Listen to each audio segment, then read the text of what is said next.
মধ্যবঙ্গ নিউজের যে কোনো খবরের দ্রুত আপডেট পেতে ইউটিউবে সাবস্ক্রাইব করুন ইমার্জেন্সি টিভি লাইভ এবং সাবস্ক্রাইবের পর অবশ্যই বেল বাটনে একটি ক্লিক করুন।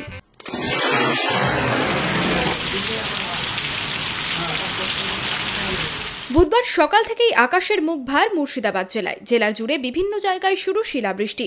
শীতের শেষ, ফাল্গুনে বসন্তের আগমনের এই সময়ে হঠাৎ বৃষ্টি ফের আনছে শীতকাল।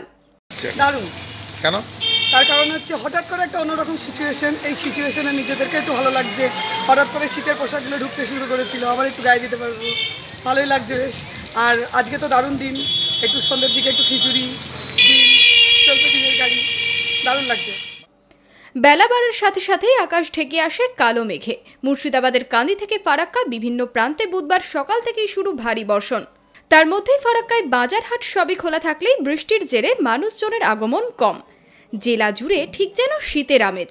বহরমপুর সহ পার্শ্ববর্তী এলাকাতেও শিলাবৃষ্টি হয়। ঘূর্ণাবর্তের জেরেই এই বৃষ্টিপাত বলে আবহাওয়া দপ্তরের তরফে জানা যায়। শীতের পোশাকগুলো সবে ঢোকানো শুরু করেছিলেন আলমারিতে। 2-3 দিন হালকা গরম উপভোগ করার পর দিনভর চলা বৃষ্টিতে ফের শীতের পোশাক বের করার কথাই ভাবছেন মানুষজন। ছাতা মাথায় দিয়েই নিত্যযাত্রীরা বেরিয়েছেন কাজে কর্মে। হঠাৎ এই শিলাবৃষ্টি সাথে হালকা শীতের আমেজ বেশ জাঁকিয়ে উপভোগ করছেন সকলেই। যদি মধ্যবঙ্গ নিউজের এই খবরটি ভালো লেগে থাকে তাহলে অবশ্যই একটি লাইক দেবেন এবং ইউটিউবে ইমার্জেন্সি টিভি চ্যানেলটি সাবস্ক্রাইব করবেন।